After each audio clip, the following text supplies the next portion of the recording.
Proverbs 18:20 For one who has unreliable friends soon comes to ruin, but there is a friend who sticks closer than a brother. Proverbs 27:17 As iron sharpens iron, so one person sharpens another. John 15:13 Greater love has no one than this, to lay down one's life for one's friends. Ecclesiastes 4:9-10 are better than one. If either of them falls down, one can help the other up. 1 Thessalonians 5:11 Therefore encourage one another and build each other up, just as in fact you are doing. Romans 12:10 Love one another with brotherly affection. Outdo one another in showing honor. Galatians 6 to carry each other's burdens, and in this way you will fulfill the law of Christ.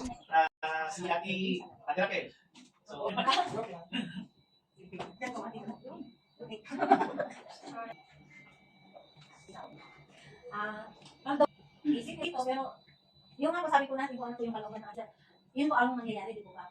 So, ang ano po lang po kay Ate Janet is kung ano po yung matutunan niya po dito sa atin, sa iglesia, ay dapat po, ipapatuloy niya po sa bansa Pilipinas, at ano man po yung mga balaki po niya, kung ano man po yung mga endeavors po niya, gusto i-achieve po doon, minsan, mga po is, nakaaray pa rin po sa yun ng ating Panginoon. Ate Janet, pagpalain na po ng ating Panginoon, at gabayan na po niya sa lahat po ng ating balaki po sa Pilipinas, yung mga gusto niyo pong gawin, mga negosyo, yun po, pag-isipan niyo po mabuti, at mga po ay maging matagumpay niyo po. God bless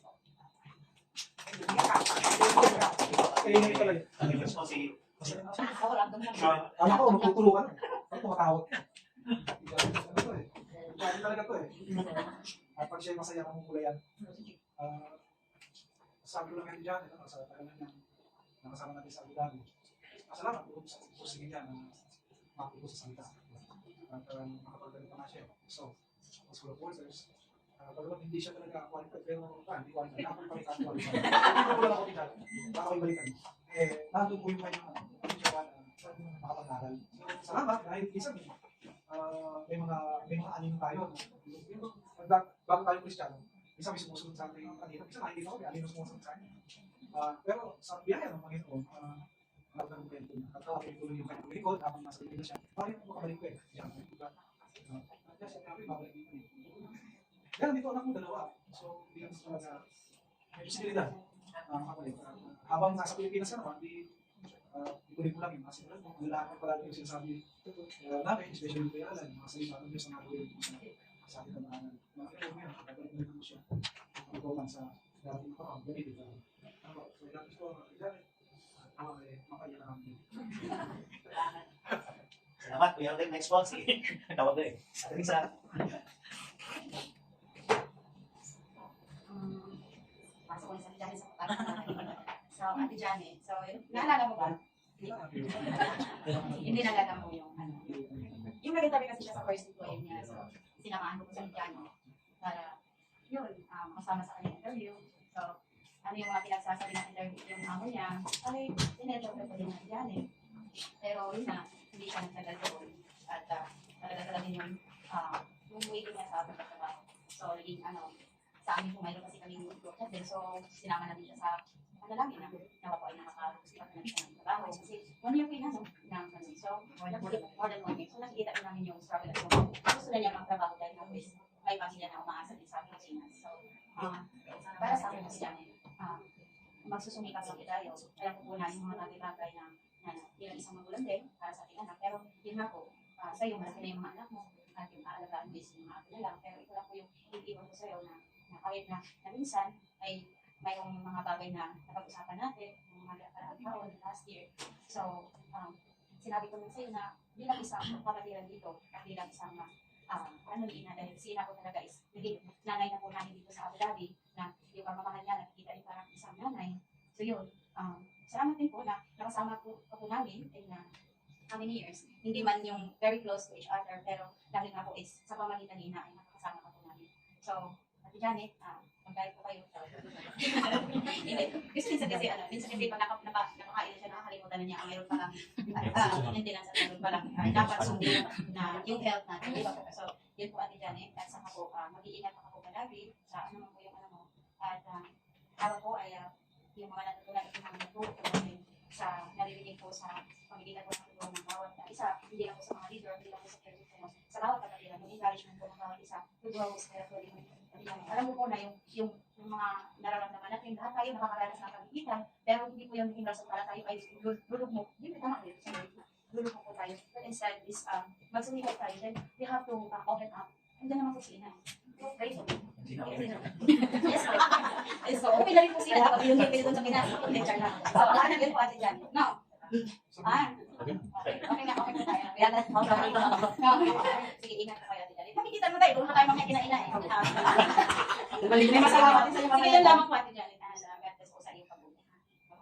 Okay. Dito na po. Dito na po. Dito pa rin. Hey. Isigaw pa tayo ng hey, hey! Bawas na. Kagabi ko tinawagan ko si ate Kat. Sabi niya sa akin, ano yun? Kasi ko, Hindi ka nakain na kasi sumisigaw siya. Pag-uwi mo ng Pilipinas, mas marami pang magti-trigger ng temper mo. Pero nawa, di ba kung paano. normal lang yun. Hindi ko na ako, hindi ko nakain. Tapos sabi ko, sino ba yung asawa? Yun po, hindi, sa mga ito kasi, di ba, lang natin nakikilala ni Ate Janet. So, maraming pinagdaanan si Ate Janet, di ba? Sa Saudi, nakulong siya. So, hindi madali yung adjustment ng pagbabago, di ba? Kasi yung naging environment niya, yung situation sa family niya, then even yung mga, yung pinaharap niya sa buhay, hindi madali yung transformation doon. Kaya, siguro nakikita pa rin natin si Ate Janet, din may mga masigaw-sigaw niya sa atin, tapos yung, pero si Ate Janet na iniwala ko na desire din niya. Kung ano yung desire natin before pag-going tayo ng girl, di ba? Ganun din yung desire natin dyan. Nakatuloy siya pabago ng kanya. At alam ko naman na pinagsusumikapan niya natin dyan, di ba? Pinagsusumikapan. Yun lang. So, pag-uwi natin sa Pilipinas, in reality ko, harap tayo, iba-ibang buhay natin, di ba? Yung totoong buhay doon natin makikita talaga. Ngayon, nakakontrol pa natin yung emotion natin, yung attitude natin, kasi may church pa tayo na sumisita sa atin, may mga leaders kapatiran. Pero pagdating mo ng Pilipinas, hanapin mo pa rin kung paano mo in-involve yung sarili mo dito sa iglesia. Gawin mo pa rin yung natin dati. Kasi kapag nawala ang iglesia sa atin, di ba, hindi na tayo kabilang, naku, baka hindi lang sigaw ako din. Di ba? So marami magti-trigger talaga ng attitude natin para lumabas yung totoong attitude natin, di ba? Pero atin dyan, totoong papadala. Sabi nga, meron tayong kapilian. Lagi mong pipiliin kapag pipiliin ka, lagi mong pipiliin ka. Diba? Mahirap yun, pero piliin mo yun natin dati. Kasi dalawa lang talagang hantungan, di ba? Eternal life, kung ano eternal damnation, condemnation, di ba? So atin dati, pag sumikapan mo yun natin dati. Kahit gano'ng mahirap yung buhay, piliin mo pa rin malaki maging matuloy sa kanina ng Panginoon.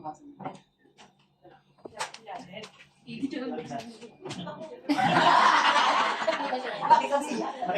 Maul daw, maul. Kasi mga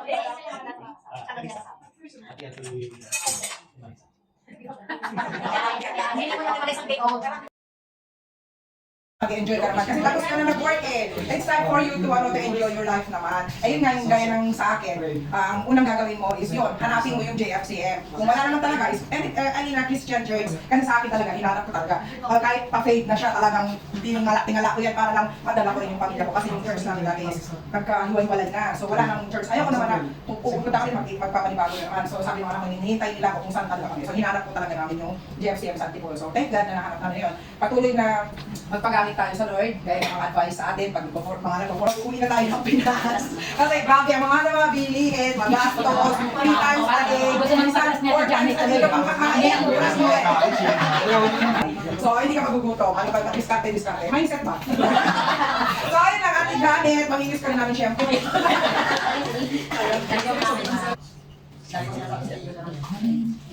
Ito po kasi si Janet, hindi po talaga namin kasama. Alam mo, hindi yung kapatid.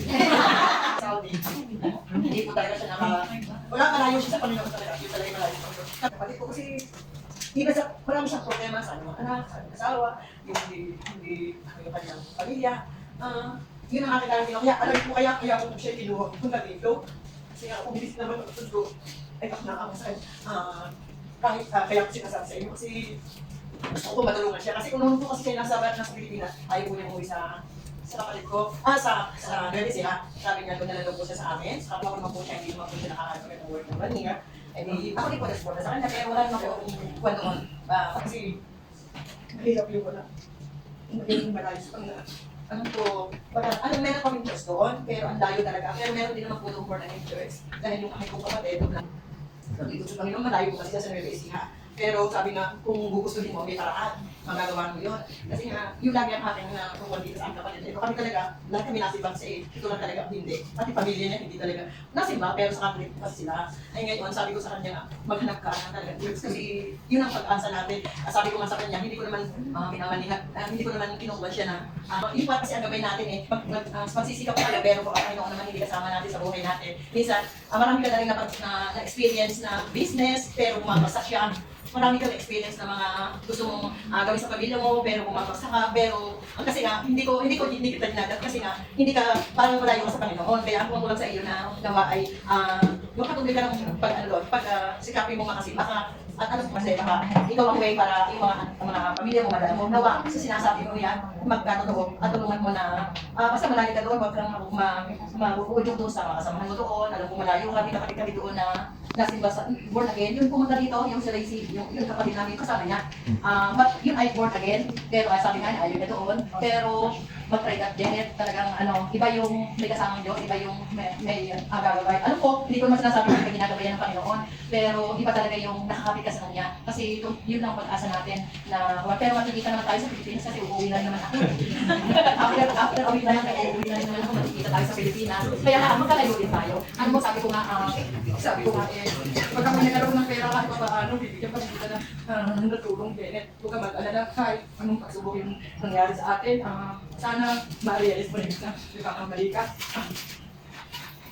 Hindi lang ng akin, hindi lang ng salita ko yung baunin mo yung sinasabi niya sa iyo.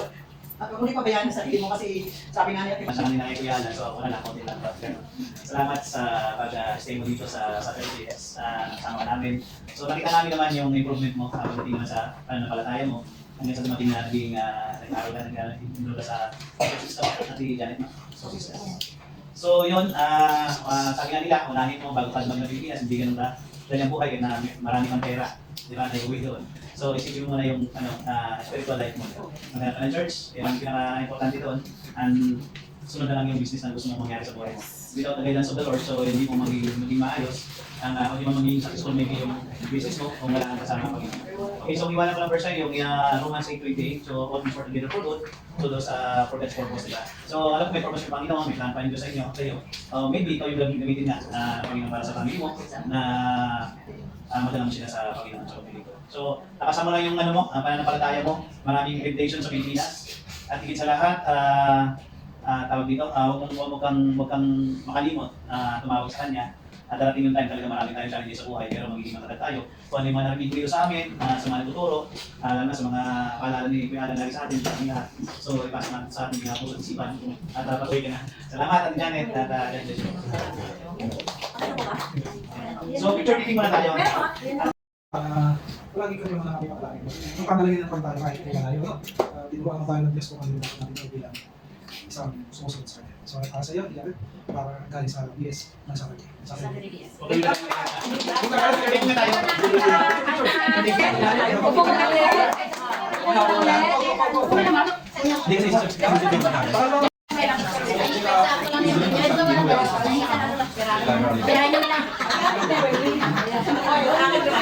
I've got the love of Jesus down in my heart.